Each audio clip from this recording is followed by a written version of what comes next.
Students, now let us have a look at the urbanization in our country, how the cities grew and developed.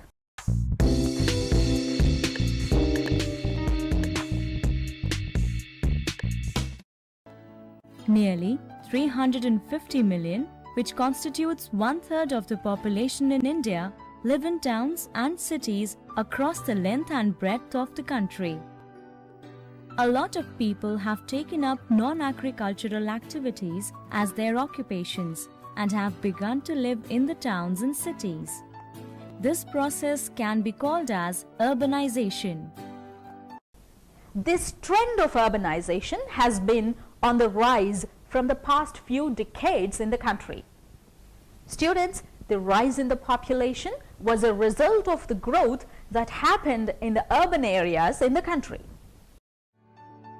The inclusion of rural areas around the older cities and towns led to expansion, and as a result, growth took place in urban settlements.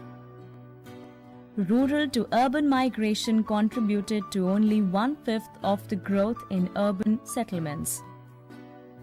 Students, although there is a rise in urbanization, there was no adequate basic infrastructure like water, roads, sanitation, etc. to support the growth in urban settlements. As we all know, we require various kinds of facilities like drinking water, electricity, sewage system, and other public facilities.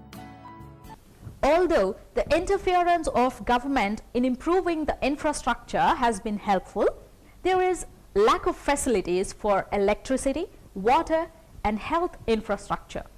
In case the people are poor, the conditions are even worse. Students, how do you think is this section, that is, the urban India, contributing to the economic development of the country? The various activities of the service sectors like finance, insurance, real estate, and other business-related service aspects like the transport, storage, and communication constitute more to the economic development than the industrial activities. There is not much growth of the industrial outputs over the past few years. But students, living in the cities or migrating to the cities is not a blessing for all.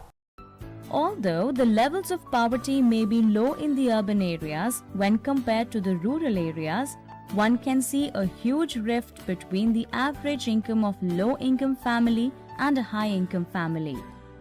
The gap is on a rise in the cities and towns.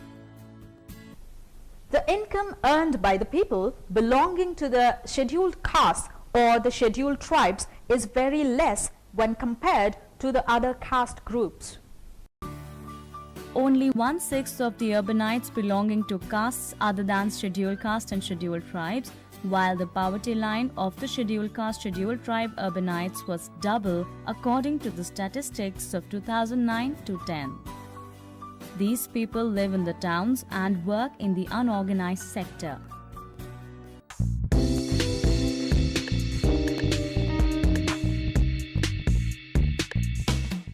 Students, we have seen the immense growth of settlements which led to rapid rise in urbanization. The urbanization has opened up many opportunities for people in terms of livelihood, shelter, and so on. In addition to the opportunities, there is another side to it. Many problems have resulted due to urbanization.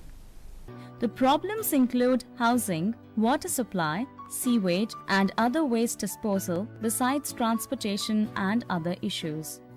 The more number of vehicles in urban area result in urban air pollution, leading to health hazards and localized climatic change. In addition to this, improper disposal of sewage has resulted in increase of infectious diseases.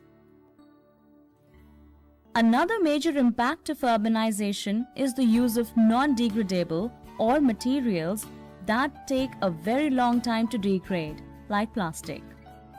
As a result, a lot of waste gets accumulated and is being dumped in rural areas or taken to waste treatment plants. Students, From this, we can understand how the increased waste in various forms is being dumped in the rural and other areas. It is only when people have awareness of the hazardous effects can they protect themselves. Students, so for the next class, think about some of the methods through which the industrial and other waste be effectively managed.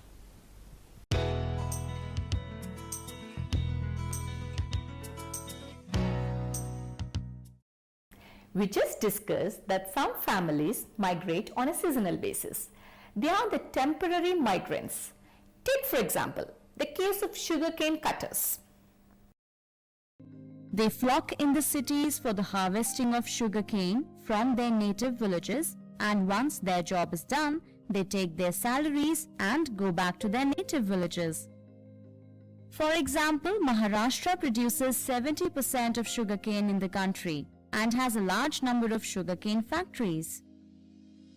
A study estimates that more than 650,000 laborers migrate from central to western Maharashtra for sugarcane cutting each year. They live in temporary huts or kopis made of bamboo mats and poles. Their animals are parked in front of their houses and both live in crammed up conditions. The women have to carry loads of sugarcanes on their backs in scorching heat, and the men have to drive carts to the factories where they have to wait in long queues to get their stuff unloaded. Similarly, in West Bengal, more than 5 lakh migrants move to Bardha Mandist during the rice harvest season to earn livelihood. Munda and Santhal men migrate to work in mining sites in Odisha. Nearly 50,000 women from Kerala migrate annually to work in fish processing industries of Maharashtra.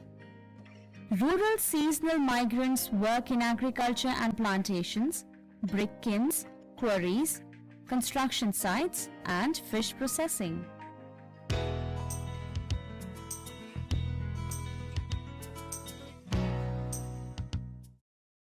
Children, migration doesn't necessarily bring benefits all the times. The people who migrate to urban areas from rural areas sometimes have to live in extremely unhygienic and crammed up conditions. They have to work under harsh conditions and get low wages. Though the migrants have to undergo a lot of hardships, migration allows the households to pay back debts without selling assets. Some migrants gradually acquire new skill sets and succeed in getting good paying jobs.